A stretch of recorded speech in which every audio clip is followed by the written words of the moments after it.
beleza? Estamos ao vivo. Salve, galera! Vão chegando aí, vão se acomodando. Estamos começando mais um RPG em Debate, que é um quadro aqui no canal em que trago alguns convidados para debater sobre algum assunto que surgiu durante a semana e me pareceu interessante a gente debater, trocar ideia, compartilhar vivências sobre em torno desse tema. E para participar hoje desse debate, trouxe esses convidados. Vou aqui fazer uma rápida apresentaçãozinha só para dizer um oi aqui, já digo quem é cada um. Inicialmente, Thiago, dá um oi aí para a galera. Opa, oi. E o Breno, dá um oi aí pra galera, Breno. Breno, será que ele caiu? É o meu áudio que estava desligado, mas tá aqui. Beleza, faz parte, tranquilão. Então é isso, galera. Boa noite para quem tá chegando aí no chat. E para quem for assistir a gente depois, mais tarde, assistindo o vídeo quietinho.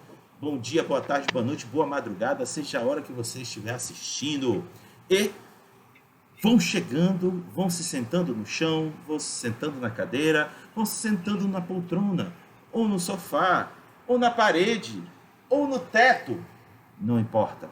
O que é importante é você ficar aí tranquilo e nos escutando e acompanhando tudo que a gente vai compartilhar aqui com vocês. Muito obrigado por estar se juntando aqui conosco nesse RPG em Debate, cujo tema é jogar com personagens sem habilidades especiais. É divertido? Eles vão dizer aqui.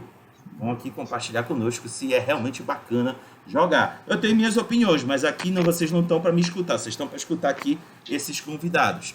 Deixa eu fazer aqui agora as devidas apresentações. Relatar aqui a folha corrida de cada um deles. Estão prontos? Então vamos lá. A primeira folha corrida. Breno Pauches. Reside em Belém. É professor de literatura. Estudioso da área do RPG e literatura, narrador, vendedor de livros e mestre Pokémon. Domingo passado disse que essa era a melhor parte, né, Breno? É, sim. Com certeza. Boa!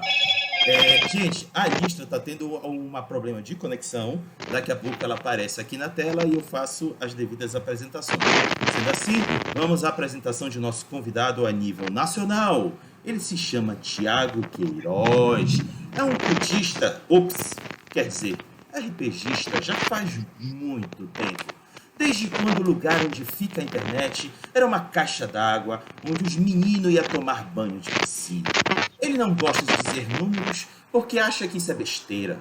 É morador do Rio de Janeiro, corretor de seguros nas horas vagas, escritor, revisor, tradutor, diagramador. Daqui a pouco ele diz que é o Coringa, que faz tudo. Além de outras coisas com sufixo "oh". Gosta mais dos jogos com temáticas de terror, mas consegue inserir medo nos corações de seus jogadores, até mesmo narrando "Ai, virou pônei". É coautor do Atrasado Busões e Boletos. E depois ele se defende com essa afirmação. Autor de aventuras para Chamado de Cthulhu, além de streamer do Mundo Tentacular. Thiago, manda aí. Boa noite. As coisas com sufixo são dor nas costas. Porque é muita dor nas costas, muita dor. É uma coisa impressionante. Thiago, saiu um pouquinho baixinho. Eu acho que tá dando um problema de conexão no cabine do teu microfone. Calma aí. Vê se melhorou? Continua falando. Tá. Eu vou ficar imóvel daqui pra frente Tá pra ótimo. não ter mais esse problema. Não, tranquilo. Show de bola. Vamos lá então, galera. Já apresentei para vocês o tema. Nós vamos falar sobre a diversão de jogar com personagens que não têm superpoderes, não tem poder sobrenatural, não tem habilidades especiais. É divertido jogar com personagem assim? Eu fiquei pensando isso, gente, e eu tenho que dar nome aos bois que eu fiquei pensando na hora desse tema. Eu estava olhando os jogos do Jorge Valpassos, essa máquina de produzir jogos de RPG. Cara, boa parte dos jogos dele, os personagens são personagens simples, sem nada de especial, mas muito bem inseridos em contextos que dá muita canja de jogo, galera. Eu recomendo vocês darem uma conferida nos jogos do Jorge, que tem muita temática legal ali para se explorar e jogar. Aí eu pensei, cara, bora trocar ideia aqui no canal sobre essas possibilidades de jogo. E aí foi quando indicaram o Thiago Queiroz pelo seu trabalho em torno do Boletos e Visões, dentre outras coisas que ele produz, e fazer aqui um bate-papo, uma troca de ideia bem bacana. Sendo assim, essa foi a introdução. Vou explicar agora como é que vai funcionar o debate. Debate, galera, vão ser norteadas por 4 perguntas. Cada uma delas vai gerar uma troca de ideia, um debate. Vocês que estão aí no chat podem contribuir com comentários, com perguntas que eu vou pensar e jogar no peito aqui da galera para também trocar ideias sobre o que vocês estão falando aí no chat. Então, vocês do chat, a participação é muito bem-vinda.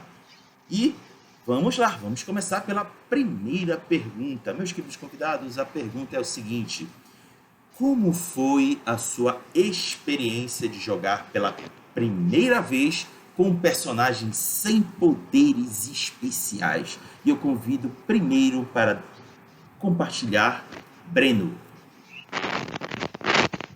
E aí, boa noite, pessoal. Boa noite, Thiago. Boa noite, Raga. Cara, quando eu vi a proposta que tu lançaste lá no grupo, eu pensei, assim, de imediato em vários jogos, muitos das quais eu narrei, e algumas frustrações, porque muitos jogadores não curtem muito essa ideia, né? Afinal, eu acho que isso é uma opinião mesmo. Eu acho que esse afã por jogar com personagens normais é uma coisa assim, mas talvez para jogadores mais experientes, já jogadores com experiência de narrador, que acabam visualizando as possibilidades. Mas, claro, sempre tem exceções. Bom, a minha primeira vez como um personagem sem poderes foi bem traumático. Eu jogava uma mesa de Vampiro Idade das Trevas e o narrador gostava de colocar umas situações bem complicadas lá, bem difíceis. Um excelente narrador, por sinal. E quando eu perdi o meu personagem pela segunda vez, o meu sentimento foi como de qualquer jogador iniciante. Eu fiquei com muita raiva. Mas muita raiva mesmo. E diante dos NPCs que apareceu para mim, eu tinha certeza, não importa que eu faça aqui um Gangrel com força 5, potência 5, eu não vou conseguir enfrentar nenhum deles. Mas eu gostava da narração dele e também imaginava que ele teria algumas cartas para além de combate. E aí eu perguntei, eu posso fazer um humano? Ninguém tá de humano, só tinha vampiro. Ele, pode fazer essa pontuação inicial aí. E eu fiz. Os meus personagens anteriores tinham durado umas 3 sessões. Esse durou tanto que ele não terminou a crônica e ainda estava vivo, e os outros que já eram vampiros já tinham perdido e feito os outros. Foi muito interessante porque a forma de interpretar um mortal no mundo das trevas é uma experiência à par, é como se fosse uma outra criatura das trevas. A maneira como você tem que se portar, a maneira como vem o susto da experiência, de cada detalhe, foi muito, muito interessante para mim. Eu lembro que eu tinha investido uns pontos em música, que com o vampiro eu não sei para que ia servir, e lá ele teve uma ideia de usar minha música para passar por umas situações complicadas. Foi muito interessante, muito bacana mesmo. Perfeito. Thiago, sua vez. Rapaz, a minha primeira experiência com um personagem de poder foi a primeira experiência de jogo, foi jogando D&D. Aí você vai me falar assim... Thiago, tá baixinho tua voz. Oi. Melhorou? Ainda não. Alguma coisa, deixa eu trocar aqui o galo.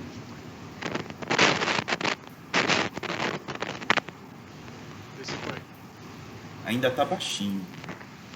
Tô com medo aqui de desconectar. Aham. Vê se melhorou. Show! Opa, rapaz. Show. Beleza. Então, a minha primeira experiência foi minha primeira vez com o jogo de D&D. Aí vocês vão falar, D&D não é possível você ter D&D um personagem sem poder. Claro que é, D&D Caixa Vermelha. D&D Caixa Vermelha eu era um ladino, eu não tinha literalmente poder nenhum. Eu só era um ladrãozinho de carteirinhas e tava ali jogado no meio de um...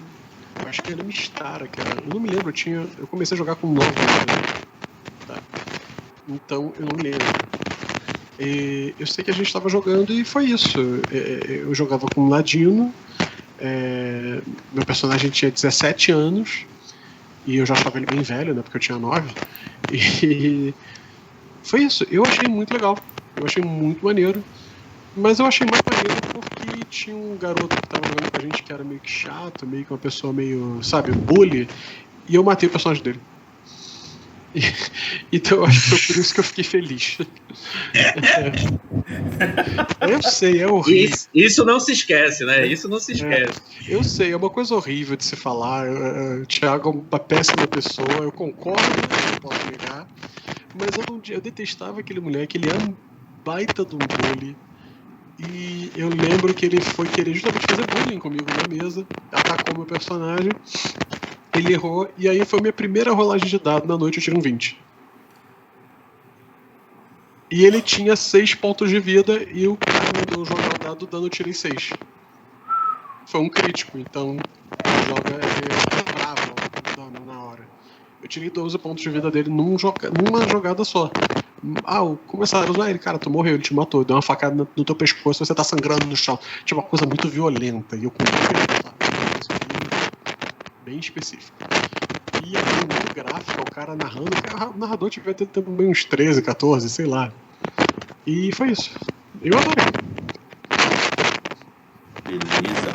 Cara, eu comecei a jogar RPG com Vampiro à Máscara, depois veio o Lobisomem. Sempre personagens com poderes sobrenaturais. Até que um belo dia, um conhecido me convidou para jogar GURPS. E nós montamos Mariners. Cara, que jogo sensacional! Sensacional, personagem simples. O máximo que tinha de especial na mão era uma metralhadora. Então, o que era especial era a metralhadora, não era o personagem em si. Tudo bem que ele era treinado, habilidoso em artes de combate e tudo mais, mas era um personagem comum. Se ele fosse alvejado por algum tiro, coisa parecida, era um personagem que, dançaria. E foi, é esse que eu quero dar o destaque, foi muito legal. A experiência que eu tive jogando GURPS, mesmo o pessoal falando mal pra cacete de GURPS, que eu pessoalmente acho que é um sistema que foi muito injustiçado, mas aí isso dá pra outra discussão. Mas foi muito legal, gente. O clima que o narrador criou pra gente ir entrando nos ambientes sem ter noção nenhuma do que a gente ia se deparando, porque afinal de contas, personagem mortal. Qualquer coisa poderia levar a gente à morte e o jogo acabar. Então, por exemplo, quando a gente joga vampiro, a gente meio que fica confiante nos poderes sobrenaturais que eles possuem. E aí a gente meio que bota aqui uma placa de titânio ou aço e acha que ninguém vai atingir a gente. E aí a gente vai meio que metendo a cara com... Principalmente, nossa, eu fiz muito isso jogando Lobisomem Apocalipse, achando que meu poder de cura me salvaria de tudo. Já jogando de mortal, eu não tinha essa certeza. E foi uma das melhores experiências que eu tive jogando RPG, foi com esse personagem jogando GURPS. Então, galera, essa aqui é a minha contribuição para essa primeira pergunta. E eu quero ler aqui um comentário do Mike. Michael Evan, ele escreveu o seguinte: nossa, meu primeiro XP com isso foi jogando Caçadores Caçados.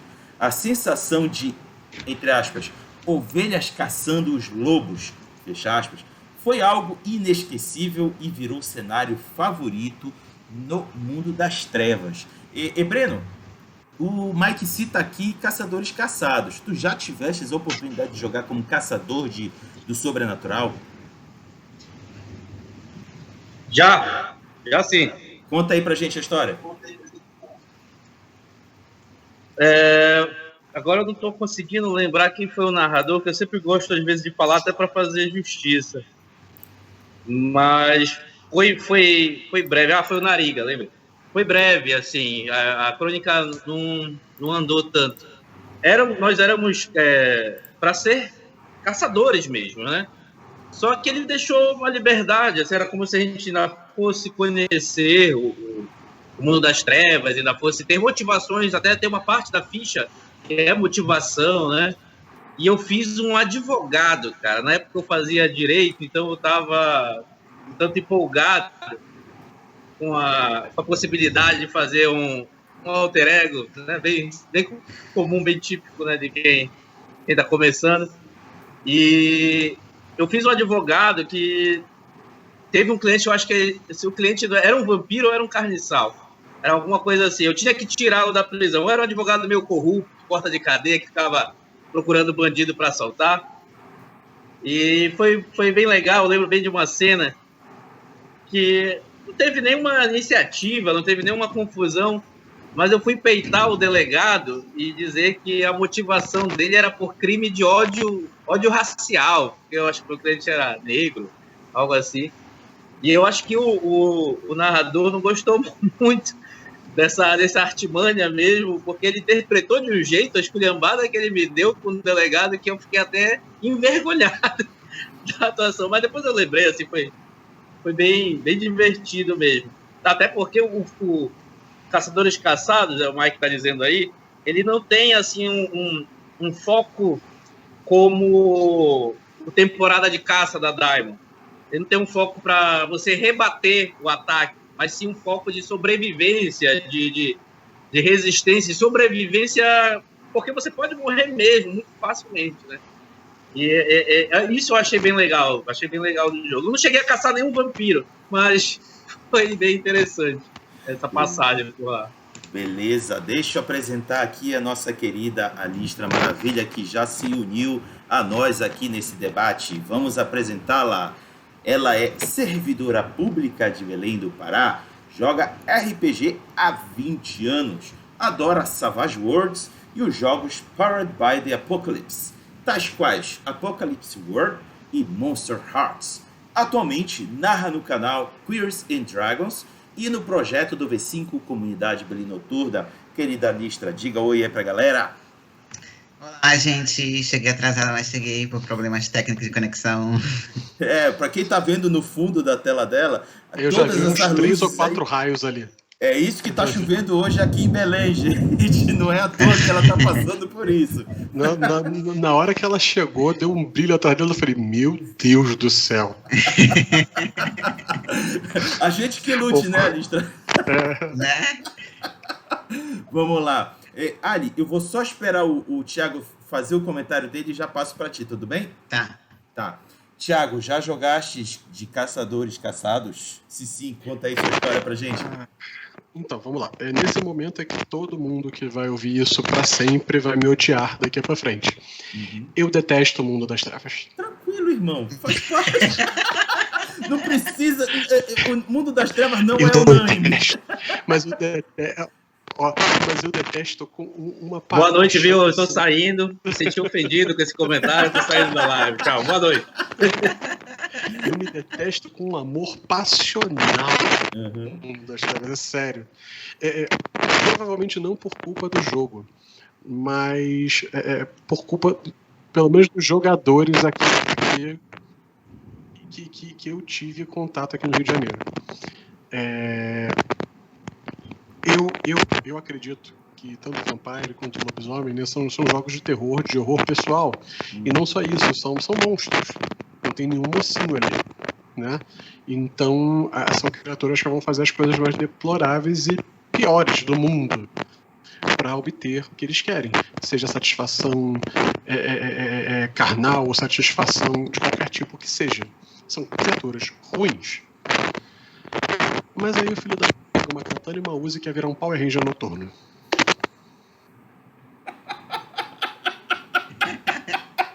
Eu sei bem como é isso. Os famosos... Não tem nem como defender, né? Não tem como defender os jogadores. São os famosos canitas do Zodíaco. Sim. Eu gostei do termo, vou usar ele agora. Eu usava 2 termos: Power Ranger noturno E. Como é que Marvel Super Vampiros. Cara, eu tenho. Meu Deus, é sério. É um asco passional por Mundo das Trevas por causa disso. Entendi. Porque eu acho que eu nunca joguei um jogo de vampiro ou de lobisomem ou de um dos outros cenários do Mundo das Trevas como ele deveria ser. O Mundo das Trevas. Caçadores e Caçados eu joguei uma única vez, e foi um cenário que, na minha opinião, eu posso estar errado, é claro, é bem provável que eu esteja, até por causa desse meu ódio passional. Eu achei que a mão do jogador, do narrador, ela não estava acertada no sentido de entender o que os jogadores estavam fazendo. Então, enquanto ele pensava num cenário muito distópico e muito violento, mas uma violência no sentido dessa aí de super-herói e vampiro, a gente estava pensando mais num... Olha, as partes do grupo pensava mais em supernatural, né? E a outra parte do grupo, eu, pensava em algo um tom a menos de poder que é chamado de Cthulhu. Então, o meu personagem era um investigador que estava tentando descobrir jeitos e fraquezas das criaturas que ele estava enfrentando para, assim, buscar uma maneira de derrotá-las. O resto do grupo queria arrumar a escopeta com uma prata. E eu acho que a gente não se combinou e não deu certo por causa disso. Então é aquele negócio. Eu tô sempre aberto a alguém tentar me convencer do contrário. Mas a minha experiência com Mundo das Trevas é sempre... Meu Deus do céu, é sempre ruim. Meu Deus, eu sei tudo. E GURPS também. Só para terminar de me afundar na lama. Tá ótimo. Gostei muito desse teu relato. A gente já... Tenho certeza que nós três aqui já nos deparamos com algo similar. Vamos lá. Alistra, a pergunta a ser respondida por você é a seguinte: como foi a sua experiência de jogar pela primeira vez com personagens sem poderes ou especiais? Olha, eu só não sei se eu tô aparecendo na tela já aí. Tá sim. Já? Ah, tá. Então foi minha conexão que tá ruim mesmo. Tá. Olha, eu não lembro exatamente a minha primeira experiência, mas tentando puxar aqui da memória, eu acho que foi numa mesa de Mundo das Trevas, né? Quando teve o reboot lá, né? Que virou depois o Chronicle of Darkness. Que a minha namorada na época queria narrar. E aí a gente fez uns personagens e foi muito bacana a questão do medo do desconhecido, de ter que lidar com outros problemas mundanos que normalmente a gente acaba ignorando, como rotina, como trabalho, como relações sociais, né? A minha personagem era uma personagem que era casada e tinha um filho, então ela tinha que lidar com essas pessoas também, além de lidar com os outros jogadores, e ela era uma médica plantonista e ela trabalhava de madrugada, e aí algumas coisas estranhas começaram a acontecer e tal, só que aí ela não podia falar sobre isso com a família dela, e aí acabou gerando vínculos com os outros personagens. A gente não chegou a terminar a crônica, mas foi uma experiência diferente, porque a gente tinha que lidar com esses outros problemas mais do cotidiano. E isso eu achei bem interessante. Pode crer. É interessante essa sensação do lidar com, como tu falaste, cotidiano, e também com o desconhecido. Sendo personagem imortal, nossa, para perder o personagem é um estalo. Mas isso para jogos em que a gente se coloca em situações de perigo. Acredito que mais à frente, as perguntas vão provavelmente explorar isso. A gente também pode lidar com situações de, como tu mesmo falaste, do cotidiano, de desenrolar situações delicadas, mas que não vão resultar na morte do personagem, mas que vão complicar consideravelmente a vida dessa pessoa. Então, vamos à segunda pergunta. Que experiências você espera vivenciar em uma aventura com personagens sem poderes ou especiais? E agora, para começar, a lista. Como é uma pergunta? O que você espera? Qual é a sua expectativa Espero em um viver. jogo com personagens assim? Olha, pela minha experiência, é justamente ter que lidar com isso que eu acabei de dizer, porque eu achei muito bacana. A gente tem que pensar assim, eu não sei nada do que está acontecendo de coisas fantasiosas ou sobrenaturais, então pensar num mundo mais rudimentar, um cenário onde essas coisas não estão dentro da percepção dos personagens, pelo menos inicialmente, mas pensar que o que eu espero é ter que lidar com tipo contas atrasadas, coisas que a gente lida normalmente no nosso dia a dia, né? Mas assim, de colocar o personagem em situações problemáticas, né? E aí Boletos ter e essa questão busões, de né? ter que lidar com familiares, ou então boletos e busões. Tipo, não vou poder fazer. Aconteceu um negócio estranho, mas assim, eu, enquanto jogadora, eu sei que é uma parada que tá me puxando para alguma trama sobrenatural ou fantasiosa dentro do cenário. Mas a minha personagem não sabe disso e, tipo assim, isso daí é balela. Se eu for seguir por aí, eu vou perder uma reunião de trabalho que eu tenho e tal, eu não posso perder. Então, ter que me focar nesses outros pormenores. Boa. Agora, E ver a encrenca disso, dar o giro depois. Sim. sim. Vou passar agora a bola para o Thiago. Vamos lá. Primeira coisa, eu quero elogiar o português de vocês. Eu adoro quando vocês falam falaste. E eu não vou fazer isso, porque eu sou carioca, eu não consigo falar certo o tempo todo. Tá? Então, parabéns primeiro. Parabéns pro português de vocês. Maravilhoso. O grammar crazy, né, dentro de mim, tá assim, caramba, que beleza, que maravilha.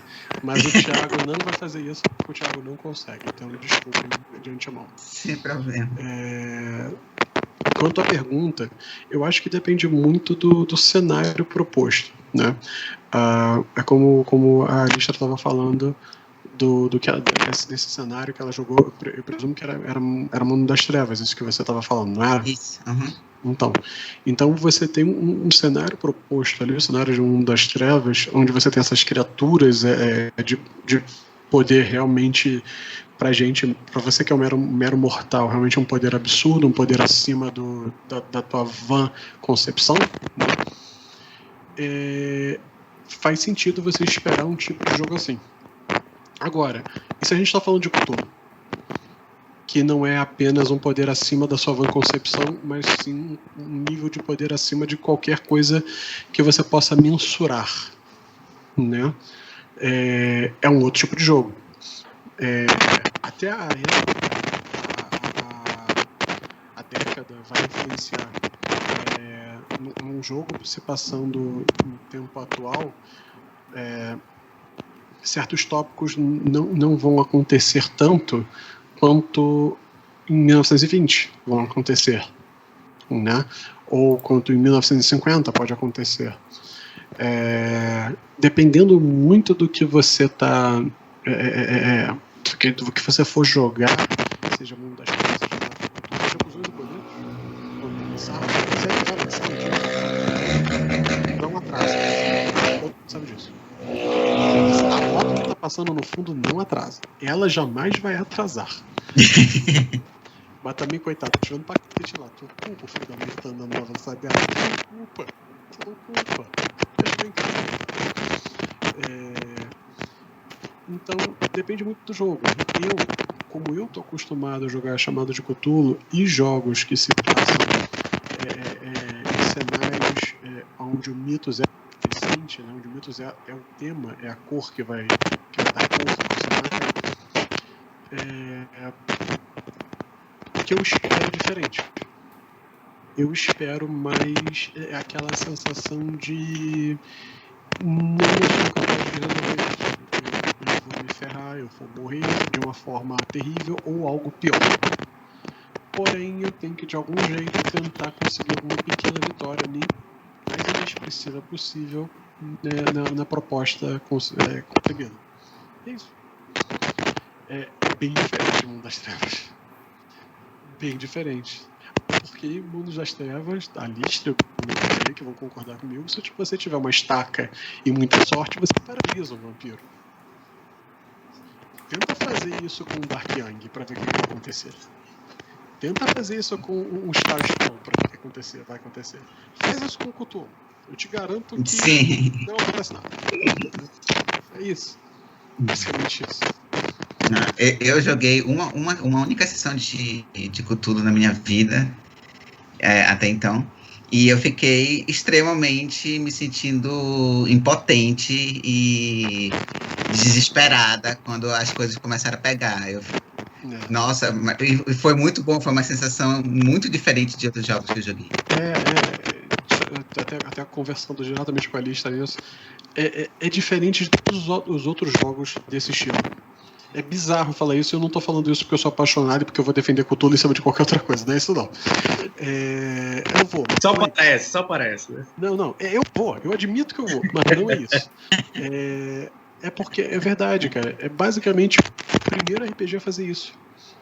Você tem outros RPGs que fazem isso depois. Sim. O Cult, por exemplo, né? A nova edição do Cult, eu não sei se alguém viu aí, veja o negócio.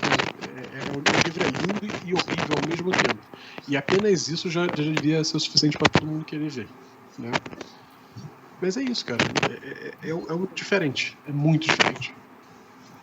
Show. Breno, está com você. A Listra falou um negócio bem legal para relatar assim, o que eu espero. Uma das últimas vezes que eu joguei, né, não narrei, já narrei muito assim, para mortais normais, apesar de ser tão comum, mas a última vez que eu joguei foi uma de Game of Thrones. E eu também não conhecia nada da série ainda, dos livros, nada. Então, para mim, era a magia da descoberta como um todo. E para não me complicar bastante, eu acho que foi uma aventura que durou umas 3 sessões. Eu não escolhi ser nobre de nenhuma das casas, nem ser um cavaleiro, nem nada. Eu escolhi ser um homem do povo, um camponês parrudo, um lenhador. Era basicamente assim meu personagem. Então eu não sabia como funcionavam os joguetes palacianos, eu não sabia que guerras estavam acontecendo, não sabia nada de dragões, só tinha ouvido falar dos lobos grandões. E um determinado dia, o grupo chegou até a taverna que ficava perto da minha vila. E eu estava jogando assim, livremente, como imagino que um camponês medieval faria. Chegou lá, fazer corte pro nobre, tentar ganhar algum contato, e em um determinado momento, o lugar foi cercado pelos lobos gigantes lá, os Direwolf, né? E eu nunca tinha visto um, parece que eles vieram seguindo o rastro de algum dos outros nobres lá, dos cavaleiros, enfim. E a única coisa que eu tinha em mãos era o machado, não tinha armadura nem nada. E é claro que você espera que o narrador tenha um bom senso a partir da sua reação. Minha reação era de medo, e com medo a gente é violento, às vezes, né? E o primeiro ataque que eu dei no lobo, o cabo do machado voou. Já nem acertei. Por sorte, o lobo atacou outra pessoa. Quando o lobo avançou novamente para cima de mim, eu não tinha nada. Acho que era o sistema Daimon, que é aquele que causa bastante... O dano é bem baixo se você não tiver nenhuma arma em mão. E aí eu consegui acertar um soco no focinho do lobo. E pra mim era só isso. Eu acertei um soco no focinho do lobo, o lobo saiu de cima de mim, os caras conseguiram afastar, parece que acenderam tocha, outra coisa assim. Só que tinha um bardo no meio do grupo, e ele viu isso. E aí ele começou a cantar, fazer histórias a respeito do camponês que socou um lobo ancestral e não sei o que. Ficou aquela situação. Eu que não conhecia nada da série, eu fiquei assim, bacana, legal, interessante. Depois que eu conheci a série, um pouco dos livros, eu vi o quão louco foi a ação que eu cometi ali como um mortal simples. Nossa, essa descoberta posterior a ter jogado foi imensurável, assim, sabe? Até hoje eu lembro. Foi até o Alan Fernandes que estava narrando. Show. Vou pensar aqui um comentário do Mike Evani. Ele disse o seguinte: uma coisa difícil é o mestre saber dosar esse clima de impotência como motivação para os jogadores vivenciarem a história, e não uma impotência que é frustrante. O que tu acha disso, Alistra? Com certeza, porque uma coisa é tu ficar achando que nada vai adiantar, sabe? Ficar com clima de derrota, e outra coisa é tu tá com esse clima de derrota, mas ficar pensando, caralho, o que eu posso fazer agora? Ficar desesperado, assim, começar a pensar em um plano B, C, D e improvisar uma coisa em cima da hora. E isso daí, realmente, que o Mike falou, é bem difícil de conseguir dosar, porque, por exemplo, como a gente estava falando de Cthulhu, a gente sabe que a gente vai jogar e vai enfrentar, tipo, um bichinho menor que seja, é uma coisa absurda. E como é que a gente vai enfrentar esse tipo de criatura ou fugir, né? E conseguir fugir com sucesso ainda, de maneira que seja divertida, né? Não de que seja, apareceu o bicho aqui, agora a mesa miou, porque a gente não vai conseguir fazer mais nada.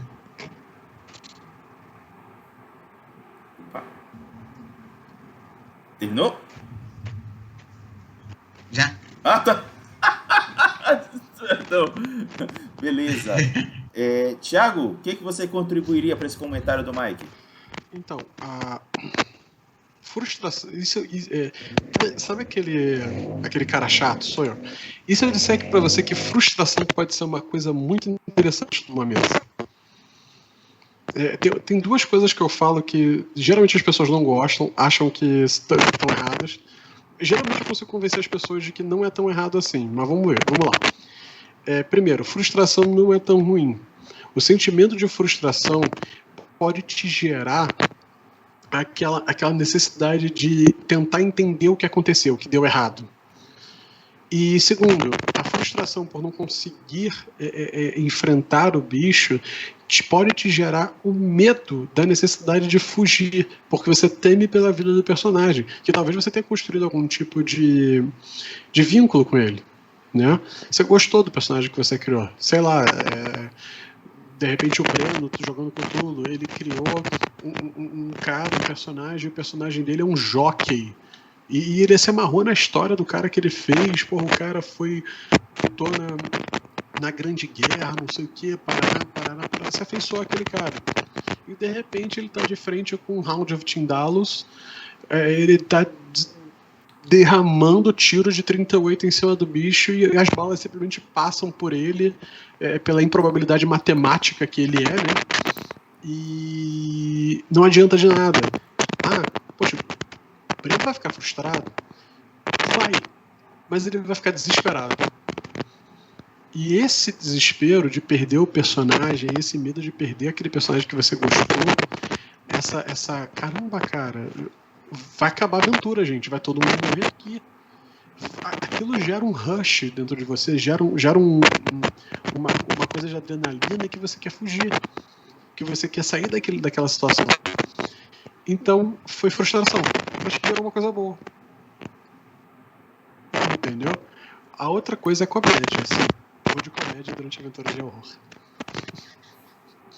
Já falou, mas depois eu falo isso. Beleza. Breno, sua contribuição. É bem rápido mesmo. No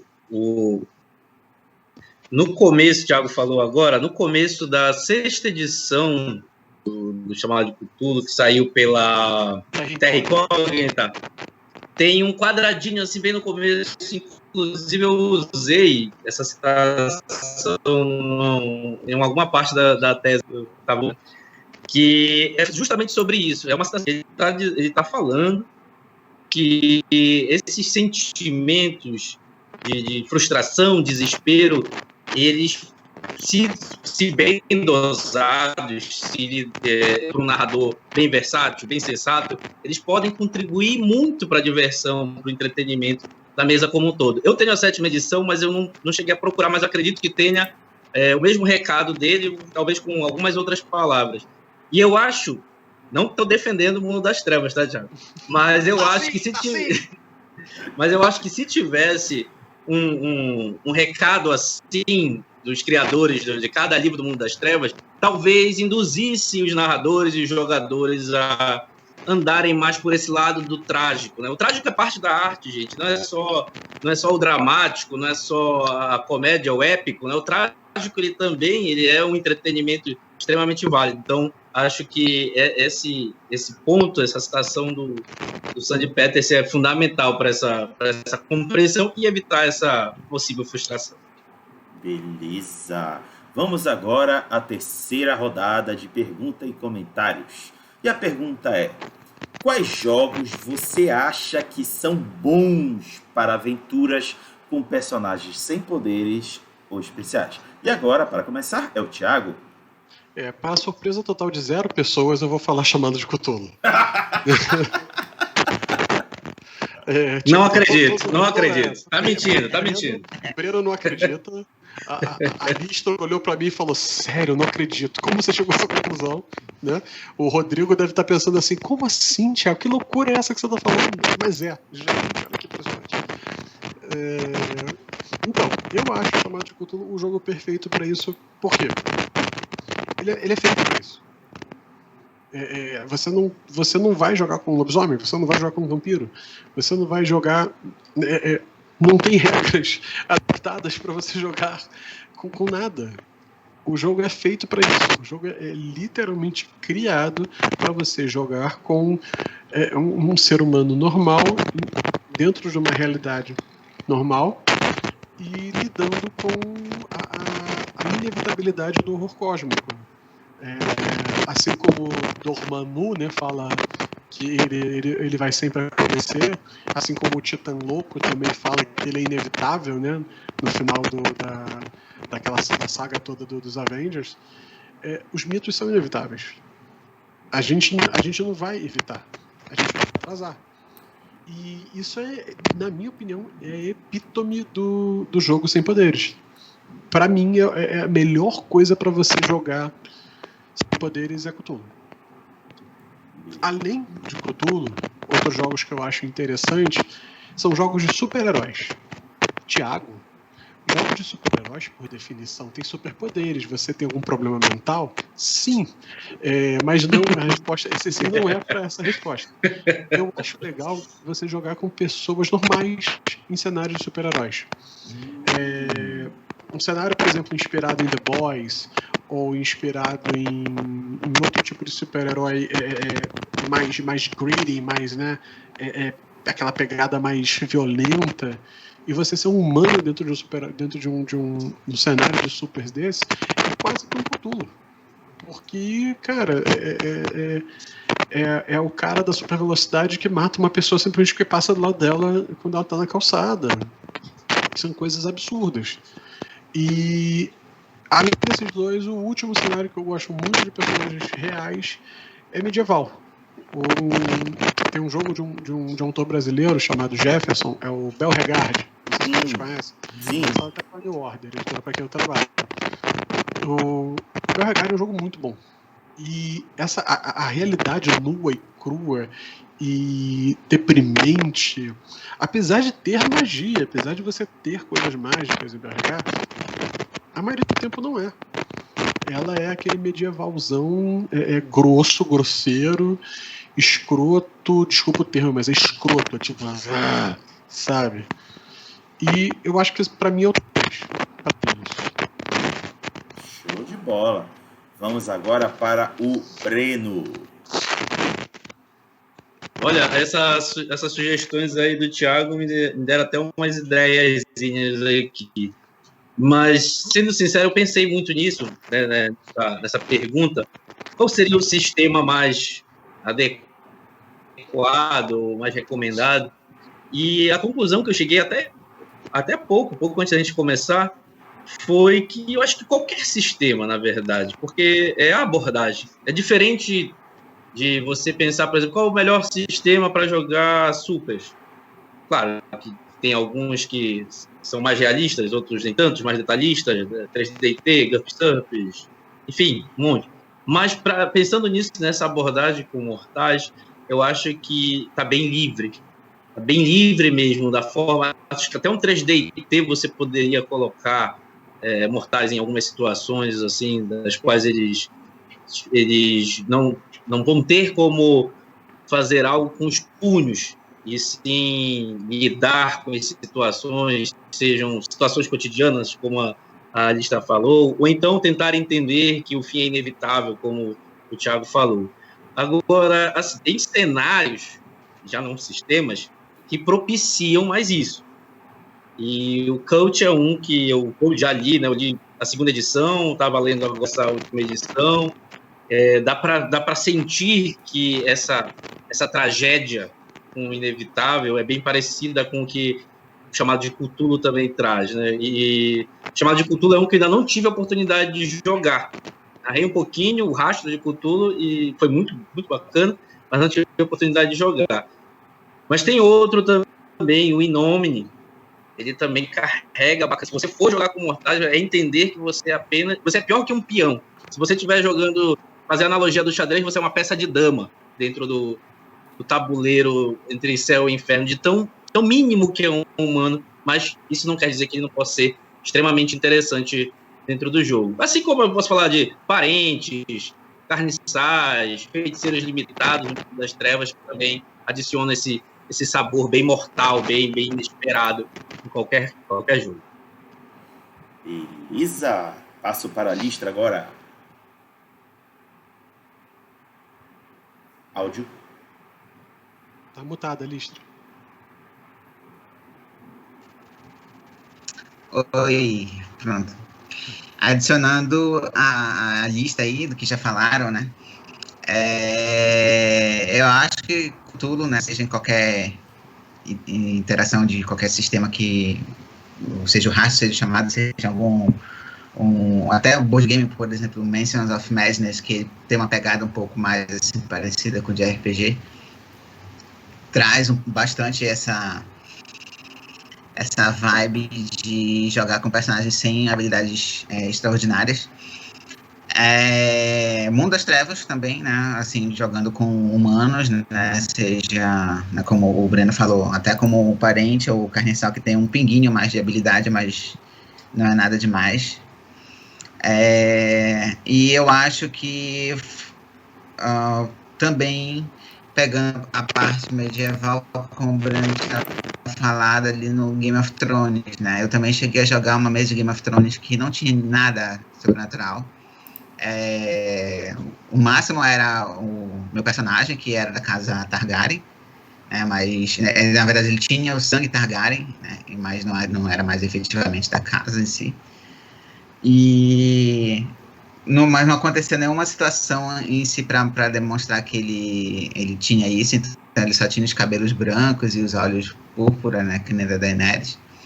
Mas ele era um servente de uma outra casa e assim era aquele jogo de intriga e no final das contas acabou que os planos dos personagens a gente fez alianças e fez intriga entre si e com os NPCs, então a gente ferrou uns aos outros durante o jogo. Isso foi um negócio muito bacana. Bem Game of Thrones, porque... né? Sim. E uma coisa que o narrador que fez, que foi o Inigo Miller, ele distribuiu segredos, né? A gente escrevia um segredo do nosso personagem e ele pegava e misturava e depois distribuía para os outros jogadores para a gente ficar sabendo qual era o segredo dos outros. Ou ter a sorte do nosso segredo vir para a gente mesmo, então ninguém ia saber o que tinha acontecido. Genial, cara. Genial. Nossa. E aí toda sessão tinha um segredo novo, né? E era segredo que não tinha a ver especificamente com as coisas que estavam acontecendo do jogo, né? Por exemplo, o meu personagem, ele tinha um segredo que ele tinha um caso com o capitão da guarda da casa. E era um ex-caso, na verdade, que eles já não se davam bem, mas eles tiveram em algum momento. Então, tipo assim, se tu souber disso, usa isso de alguma forma para me ferrar e obter vantagem em cima de mim de algum jeito. E aí, toda sessão a gente ia adicionando algumas outras camadas, além de adicionar as camadas para os personagens, né, para ficarem mais profundos, e tinham essas coisinhas pequenas aí também. E isso eu acho um negócio bacana para a gente explorar em jogos, principalmente jogos que a gente tem menos poder, né, ou então que os poderes são menos espalhafatosos, para a gente explorar a psique dos personagens e a sociabilidade deles também. Agora, acabei passando por um outro ponto, mas outros jogos que eu acho que dá para explorar bastante isso, pelo menos uma parte, eu acho que é Masks, que é um jogo apesar de ter superpoderes e tal, ele lida bastante com esse fator de são super-heróis adolescentes. E é tipo como se a gente estivesse jogando com os Teen Titans, ou então com a Liga da Justiça Jovem. E eles têm que lidar com quem eu sou no mundo dos super-heróis, quem eu sou nesse mundo que já está meio que formado por um monte de figuras que são adultas e são já mais poderosas. E aí a mecânica do jogo lida diretamente com isso, que é bem interessante como é que funciona lá, mas não vou me estender aqui. E Monster Hearts também, né, que é um dos meus xodózinhos de coração, e por mais que seja um jogo sobre adolescente monstruoso na escola, dá para usar a parte do sobrenatural, da monstruosidade como metáfora, né? Por exemplo, o lobisomem, ele é uma metáfora para um adolescente que só consegue se comunicar, se expressar, na verdade, através de violência. Então, não necessariamente ele precisa se transformar, né, em um lobo ou ter alguma coisa a partir disso, mas sim só ser uma pessoa extremamente... o vampiro também lá. O vampiro, ele é um arquétipo de sedução e usar as pessoas para os seus fins e depois jogá-las fora. Então, também não necessariamente precisa ser uma pessoa que é imortal, que tem 200 anos ali, está lá na cidadezinha, junto com os outros adolescentes, coisa do tipo. Então, dá para trabalhar mais, assim, um pano de fundo mais pé no chão. Perfeito. Meninos, eu vou fazer aqui uma introdução dessa pergunta que eu fiz para vocês, porque muito das nossas falas, e me incluindo inclusive, tem ficado em torno de jogos que de alguma maneira colocam o sobrenatural no cenário de jogo. Mas e os jogos que não há sobrenatural? Há apenas o desafio do ambiente em que os personagens estão inclusos. Por exemplo, há algumas semanas atrás eu joguei um jogo que o Pedro Borges está desenvolvendo, que é o Cordel do Reino do Sol Encantado, que é uma adaptação do cenário do Nordeste, em que havia os cangaceiros e todo aquele clima do ambiente nordestino de sobrevivência numa terra que não há muito como se cultivar, há muita intriga, muita conflitos com os cangaceiros, os policiais, os políticos. Ele criou um jogo sensacional e os personagens que estão disponíveis para jogo são humanos comuns.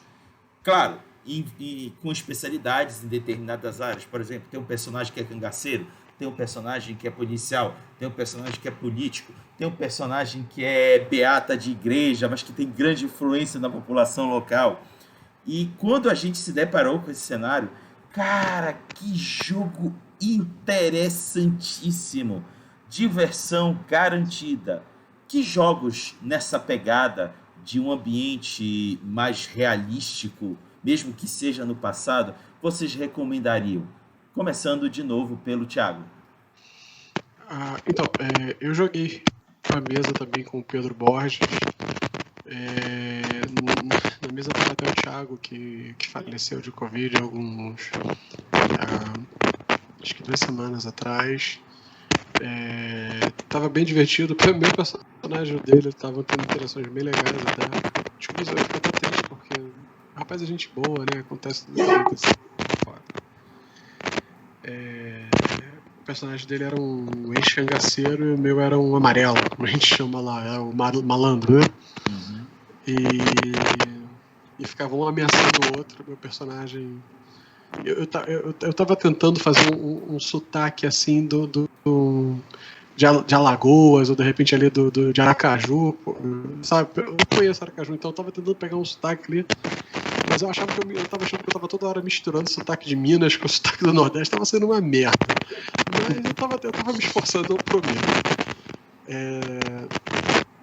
E é um jogo bem legal, é um jogo bem legal, um jogo bem maneiro pra você encontrar essas soluções não violentas ou encontrar soluções para enrolar os outros. Eu me lembro da Marushka que estava jogando com a gente, brincando que a gente, quando eu entrei na mesa, a gente voltou até o João Grilo e o esqueci o nome do personagem até agora do Alta Compadecida. O Chicó. Isso, o Chicó. A gente voltou que o Thiago ele estava fazendo um personagem daquele estilo, só que ele ia começar a jogar com o cangaceiro, que ele queria testar um personagem diferente. E eu falei, não, cara, eu quero jogar com o João Grilo da vida, porque eu acho divertido, né? E aí eu comecei a fazer esse João Grilo meio que enrolão, meio que, sabe? E, cara, o jogo é bem divertido. E jogar jogos assim, esses jogos que você propõe um cenário bem real, sem nada, sem nenhuma possibilidade de vampiro, ou Cthulhu, né? Ou magia, ou superpoderes. Na minha concepção, assim como o Breno falou, eu acho que depende do sistema. O sistema não é importante. O cenário que é o que realmente faz a diferença, né?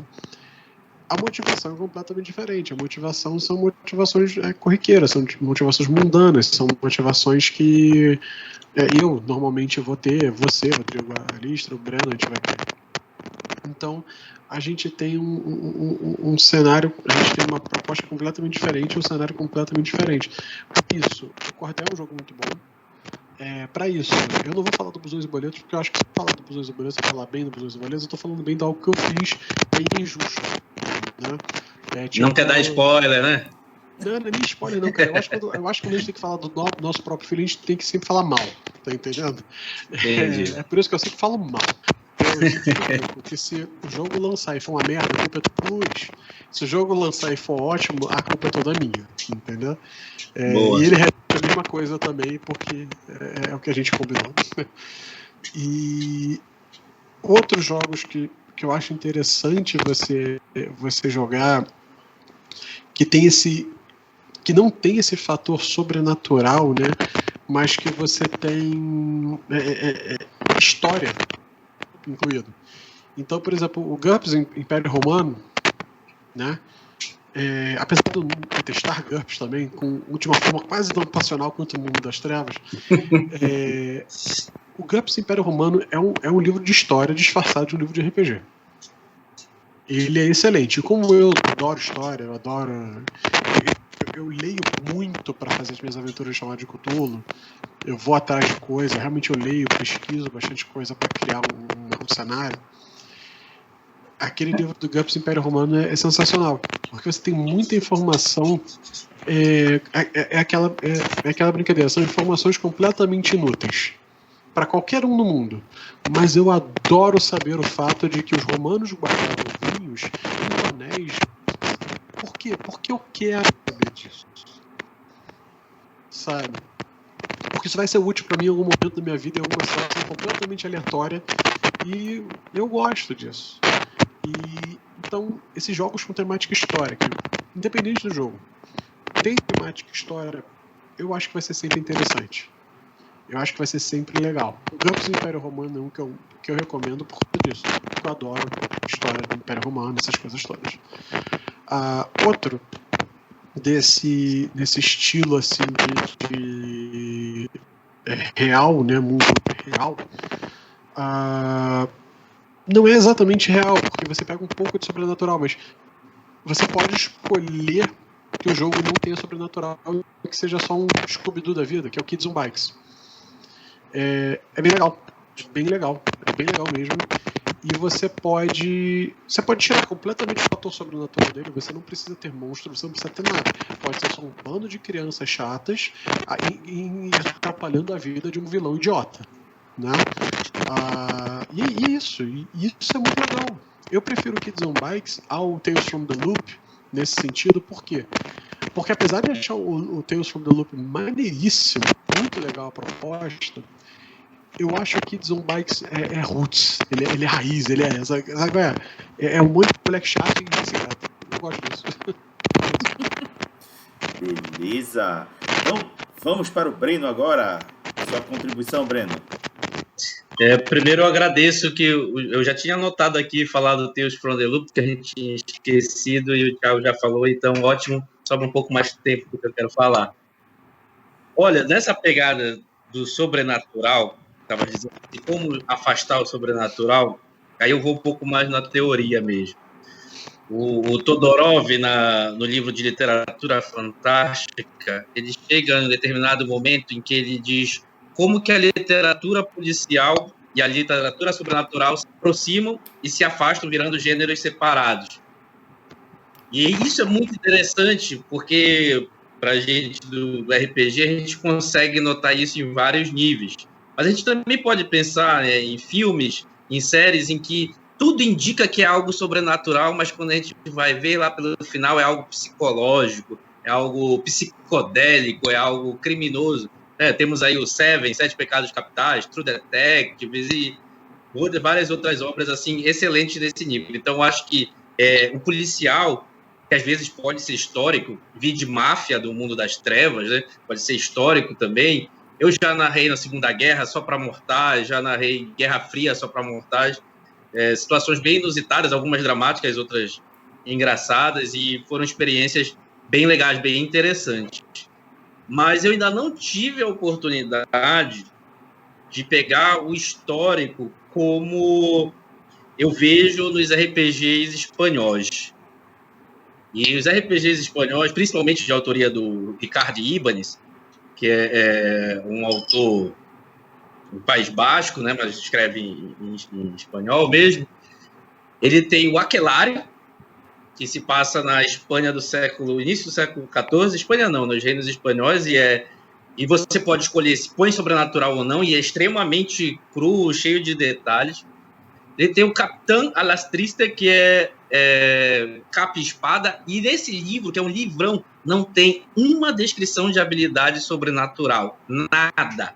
E o jogo é só isso, é jogar de capa a espada, intrigas palacianas, excelente. E o último dele, que é o que eu estou mais curioso, queria ter a chance de ter esse livro de forma física, é o Nahui Olin, que se passa no Império Azteca durante a chegada, é o último ciclo do Império Azteca antes da chegada dos espanhóis, dá para jogar durante, e também é assim, recheado de detalhes históricos, é como o Thiago falou, é um livro de história, como o GURPS Aztecs, que não sai em português. É um livro de história que você escolhe se vai adicionar ou não algum elemento sobrenatural, mas o livro não tem. Então, fica bem a par do narrador e do jogador fazer essa opção. E também eu acho que é um dos cenários que podem ser escolhidos para se jogar sem necessariamente adicionar algo sobrenatural. É ficar no histórico também. Beleza. Para finalizar, Alistra. Olha, eu não tenho mais nada a acrescentar aí, porque eles falaram tudo, sinceramente. Até o Kids on Bikes, Tales from the Loop, que era algo que estava aqui na minha mente, né, já foi dito sobre, então não tenho muito o que falar sobre RPGs históricos ou que sejam mais pé no chão dentro do mundo real, né? Ou de distópicos, nem distópicos, fictício, como ela do quê? Nem distópicos, assim? Tem algum, para citar, um distópico tipo Paranoia, algo parecido com 1984? Eu acho que também não tô me recordando de algum agora. Algum que eu conheço, pelo menos, né? Mas em questão de distopia tem o Tales from the Loop, né? Que também tem aquela expansão dele, que é o Tales... Things from the Flood. Esqueci agora, que a gente joga com... É do mar, né? Isso, Things from the Flood. Que é mais pesado. E eu fiquei muito interessado nesses RPGs espanhóis aí que tu falaste, Breno. Eu achei fantástico. É bem legal. Bem legal mesmo. Eu só conheço o Aquelarre desses aí. Os outros eu não conheço, não. O Aquelarre eu conhecia. Aquela eu tenho a forma física para fazer inveja para quem quiser ver. Tem um muito bom que ele não chega a ser distópico, ele é de um mundo de fantasia, mas a gente joga com pessoas normais, né? E chega a ter um pouquinho de fantasia nele, mas é bem, bem pequeno. É o Shadows of Estherine, é um RPG francês que mistura fantasia medieval, né? Bem pé no chão, com Cthulhu, né? Assim, com questão de mitos. E aí é um cenário onde tem tanto a igreja católica quanto... São 3 culturas. É a cultura da mais progressista, né, voltada para universidades, para os estudos científicos, e meio que alquimia. Aí tem a outra que é voltada para da igreja católica, do cenário, né, que é um outro nome lá, e só que o deus deles é um deus do inverno, e os nativos, que são basicamente os celtas. Olha que legal. É bem interessante. No Shadows of Estherine, eu vou até fazer tirar uma onda. Há um tempo atrás, uns 5 anos atrás, eu participei do financiamento coletivo deles, que era o Monastery of Tuath, que é um suplemento falando de um monastério. Sim! Então, eu participei desse suplemento, desse financiamento coletivo, e eu comprei o Monastério de Tuath na sua edição básica. Só isso. Era coisa de 20 euros. Era bem mais barato na época. Sim. Eles me mandaram o combo rápido. Eles me mandaram um combo que custava 350 euros. Caramba, mano. Já não ganha mais na cena, né? Já ganhou. Recebi uma caixa de edição limitada chamada Fearil, que é o segundo mais caro. Recebi uma caixa fechada em casa, eu abri, mas que é isso? Eu não comprei isso. Aí eu abri, eu falei, não, eles devem ter mandado a caixa, sei lá, por que mandaram a caixa, mas dentro deve ter outra coisa. Vinha outro livro que eu já tinha, o Shadows of the Estherine, vinha outro livro, vinha mais o livro 0, vinha o livro 2, e vinha o Monastery of Tuath, então limitada, com não sei o que lá, com parará, timbou. Mandei a mensagem pros caras, gente, olha só, eu recebi o meu negócio errado. Aí eles, manda o seu endereço então que a gente vai te mandar o certo. Não, gente, vocês não estão entendendo. Eu recebi a mais. Eu recebi o que eu devia receber e mais um monte de coisa. O que você recebeu? Eu mandei uma foto. E mandei uma foto da minha tela de financiamento, né? Eles te mandaram assim. É. Não, agora fica de presente pra você como agradecimento por você acreditar. O pior não foi isso. O pior foi ouvir você ainda quer que a gente te mande o seu? Aí eu. Não. Deixa quieto. Tá tudo bem. Manda errado pra outra pessoa. Quase que eu falei, dessa vez eu deixo passar.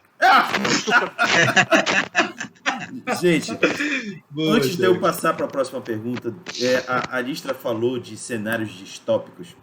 Tem um anime japonês chamado Psycho Pass. Eu sou doido para adaptar ele para algum sistema de RPG, só ainda não consegui sentar para fazer isso. Por quê? Porque o cenário me intriga muito. Basicamente, assim, fazendo um resumão, essa distopia é baseada num controle social por leitores de psicológico. Eles conseguem fazer a leitura psicológica da pessoa e eles estabelecem um limite máximo que não pode ser ultrapassado. Se ultrapassado, as pessoas são detidas.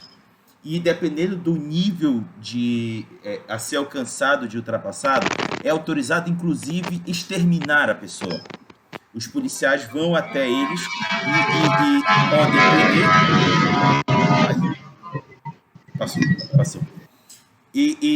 Dependendo da situação, da missão, o policial pode prender ou exterminar. Uma pistola, ela automaticamente desativa o nível de uso, dependendo do nível da pessoa.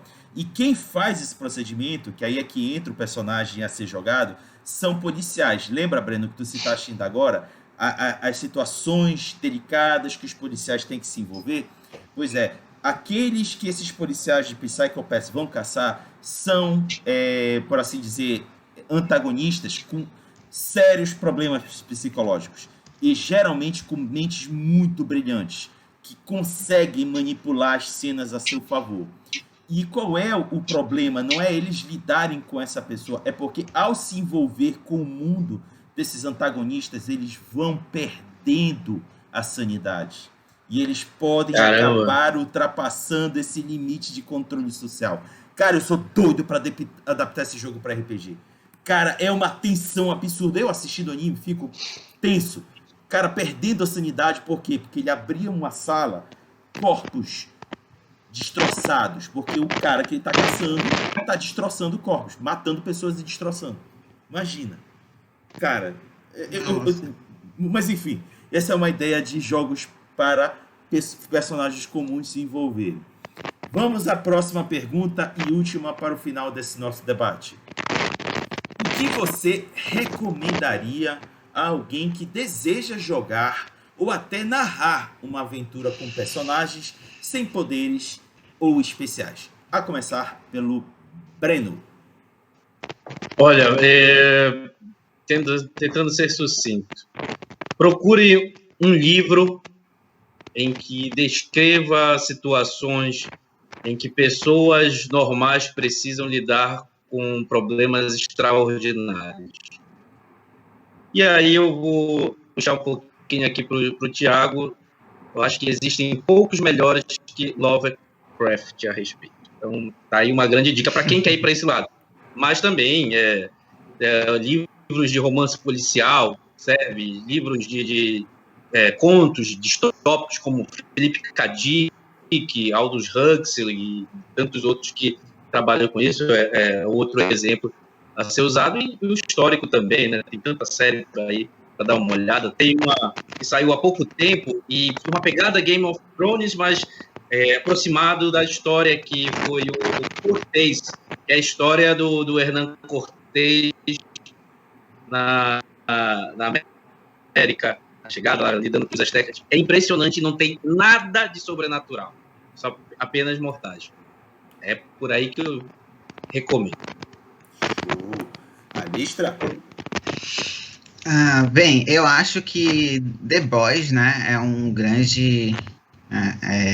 uma grande inspiração aí, se tu quiseres fazer um jogo, né, disso, porque os personagens, não todos, né, mas enfim, né, tem um núcleo ali dos mortais, dos normais, e eles lidam justamente com personagens super poderosos, né, apesar de que isso é aberto, né, no cenário, né, mas isso dá uma ideia de como lidar com problemas que são muito maiores do que eles. Então, eu acho que isso é uma boa indicação para dar. E outra indicação também é de pensar naquilo que eu falei logo no início, né, no psicológico do personagem, na parte de mapa social do personagem, né? O que ele faz, o que ele gosta de fazer, para onde ele vai, o cotidiano, se ele tem familiares, se ele tem um círculo de amizades, quem são essas pessoas, para isso compor o personagem. Não significa que todas aquelas pessoas vão ter que ficar aparecendo toda hora, mas isso ajuda a compor o personagem para até tu interagir com os outros personagens dos jogadores e com os outros NPCs que forem aparecendo. Beleza. E para finalizar, Thiago. Mais uma vez, é uma pergunta que depende do que você vai propor. Se como o Breno disse, a ideia do personagens normais contra o sobrenatural, contra uma ameaça com algum poder, com alguma coisa, eu acho que Cthulhu é a melhor coisa que você pode escolher. Por N motivos, né?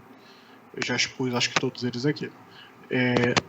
Eu gosto muito, então também facilita, né? Quando você gosta de jogar aquilo, facilita você falar bem, facilita você referenciar e facilita você inspirar as pessoas a jogarem. Se o teu objetivo, na verdade, não é de seres humanos contra o impossível, contra o sobrenatural, for manter uma realidade, você pode fazer outras coisas. Você pode usar, como a gente já falou, o Monster Hunter, e tirar o aspecto sobrenatural. O lobisomem não precisa ser o lobisomem, ele pode ser o cara violento que faz lobisomem, xixi. Ou você pode ir para outras áreas. Se você quiser uma coisa com toque de comédia e também com toque de como a vida é ruim, os dois boletos que eu lançar é uma boa opção. Vai ser uma boa opção, porque é isso, é um jogo de comédia e tenta mostrar e brincar com a dura realidade do brasileiro, né? Além desses jogos, cara, é o que eu sempre falo, tu tem que jogar o que for divertido pra você. Se tu não quer jogar um jogo porque você não quer jogar com um cara que é squishy, né, que toma um 6 de dano e morre, não joga, cara. Vai jogar uma coisa que você quer jogar. Você não quer jogar o jogo de temática japonesa? Não joga, vai jogar o outro que você quer jogar. Porque a pior coisa que tem é você ser o chato da mesa cortando o barato de todo mundo. É que nem eu quando eu com o pessoal dos Power Rangers noturno. Eu preferi ser da mesa. Por quê? Porque todo mundo estava se divertindo, menos eu. Não é porque você faz parte de uma mesa que você é obrigado a participar de toda a narração dela, né? Isso que eu sempre falo para os jogadores. Exatamente. E se você está se divertindo, sai, cara. Sai. É melhor você sair para não atrapalhar a diversão dos outros do que você ficar lá enchendo o saco, né? É isso. Cara, não gosto de jogar vampiro assim, nesse estilo aí, usas e katanas voando. Não gosto, acho meio estranho. Tudo bem, obrigado, gente. Eu me divirto aí, eu prefiro não jogar, tá bom? Pronto. Pede desculpa, pede licença, acho que isso não ofende ninguém. Eu não me senti ofendido. Eu não sei se já aconteceu com a Listra, ou com o Breno, ou com você, Rodrigo, de alguém querer levantar de uma mesa que você tá narrando porque não era bem que ela tava querendo jogar. Já aconteceu. O meu aconteceu no meio da Gen Con. Eu tava narrando lá pros gringos e o cara tava narrando no Menero, o cara falou, não era o que eu esperava. Muito obrigado. E saiu. Faz parte. Entrou uma pessoa no lugar dele logo em seguida. Que queria jogar. Não quer, tem quem queira, né? Sim, isso não é pra ofender ninguém, isso não é pra deixar ninguém magoado, não é pra deixar ninguém chateado. É a vida, gente. Nem todo mundo gosta de tudo, né? Nem todo mundo é obrigado a gostar de Cthulhu. Deveria. Mas nem todo mundo é obrigado. Beleza. Bom, chegamos então agora ao final do nosso RPG em Debate e vamos agora para as considerações finais, que é o momento em que os convidados vão poder dizer as suas últimas palavras em relação ao tema, fazer seu jabá e dar um até logo para a galera. E para começar, a Listra. Bem, gostei muito do papo, principalmente por conhecer outros jogos novos aí. Esses espanhóis aí, Breno, depois me passa aí os nomes direitinho, por favor. Com certeza. Fiquei interessado. Até o contato do autor dele. Thiago, se quiser. Tá. Vai chamar para uma mesa de Cthulhu, tô aí. Quero mais, gostei do que eu joguei.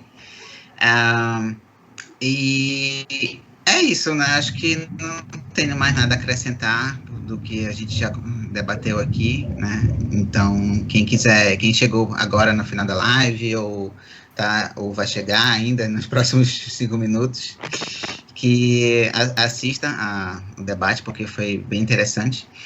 E quem quiser falar comigo, né, meus arrobas nas redes sociais são Dona_Zebra, e Eu também tô narrando lá no canal Cruise and Dragons, na Twitch, de terça e quarta. E no projeto de D5 daqui de Belém, junto com o Raga, né? Amanhã tem mesa, inclusive. E é isso. Qualquer coisa, estou disponível para quem quiser conversar comigo. Beleza. Breno, sua vez. Bom, só jogar um suspense aí. Tô preparando um negócio aí pro Interpreta. Na verdade, já tá pronto. Eu só tô esperando defender a tese, aí vai ter um negócio do Interpreta aí futuramente. Não vou dar detalhes. Tu vai me deixar morrendo de ansiedade agora, bandido. Só isso? Só isso. Tá bom, por enquanto então. é só. Tá bom, então. Então passo para o Thiago, para encerrar. Quando vem uns amigos meus falam assim, não, cara, porque vai acontecer tal coisa aí, mas eu não vou falar nada, não. Eu sempre olho e fico assim. Por que disse, né? Por que falou então, né? Eu fico olhando com aquela cara e fico assim, eu não queria, se eu estivesse na frente, a pessoa tá com uma marca aqui, sabe? Ia ter uma tatuagem nova, né? Porque ia ser só uma aqui, pra parar de ser bobo. Ainda bem que eu não te conheço, Breno. Se fosse meu amigo, depois ia ser no inbox aqui, ia ser, entendeu? Vai tomar caju por baixo. Comigo é assim. É violência. Mas obrigado pelo convite, Rodrigo. É um prazer conhecer e conversar com o Bruno, conversar com a Listra. Fico feliz que o mundo não tenha caído em torno de vocês ainda, porque a Listra ali dá pra ver a varanda dela. De vez em quando é cada um que aparece aqui e ó, é bonito, tá? Maneiríssimo. E é isso, obrigado mais uma vez pelo convite. Quem não me conhece, meu nome é Thiago Queiroz. Eu faço parte do Mundo Tentacular, como a Mai, que está vendo no chat ainda agora, a Mai Urses, o Hamilton Batistão e o Luciano Rio, que é o autor, né, do blog original, já tem acho que 15 anos aí de existência, ou 14 anos, é isso. E é um dos blogs mais acessados do mundo quando se trata de mitos. É uma coisa absurda. Eu não tinha essa consciência até o dia que eu comecei a fazer parte do Mundo Tentacular.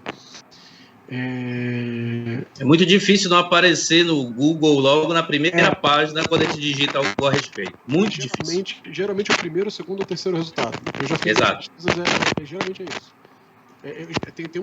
Tem uma coisa específica, não me lembro que era que a gente estava afim do Nerdcast. Eu fiquei assim, meu Deus. Caramba. Ok, tá bom. Isso explica muita coisa de vez em quando. Isso explica até tem um minutinho só pra falar a história, rapidinho. Claro, vontade. Claro. Isso explica o eventual pastor louco, maníaco religioso maníaco que manda mensagem, ou mandava mensagem pro blog ou pro e-mail falando que a gente não sabe com o que tá brincando. É sazonal, sabe? É sazonal. Acontece de vez em quando. E esses fatos explicam. É o fato de a gente estar sempre entre os 3, 4 primeiros. Tem uns que aparecem que são sensacionais. Eu altamente recomendo ler para diversão. Mas é isso. Muito obrigado. Beleza, galera. Chegamos ao final de mais um RPG Debate, cujo tema foi jogar com personagens sem habilidades especiais é divertido. Eu espero que vocês tenham captado as mensagens que nós 4 demos aqui, compartilhando nossas experiências e vivências.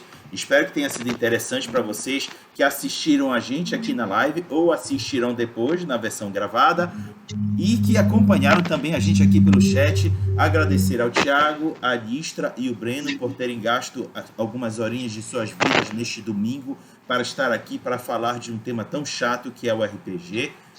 Agradecer a quem também apareceu aqui no chat, contribuindo com perguntas, manifestações. Muito obrigado mesmo a todos. E para finalizarmos, vou pedir para que os 3 junto comigo digam tchau para a galera. Falou, pessoal. Até a próxima. Tchau, galera. Boa noite.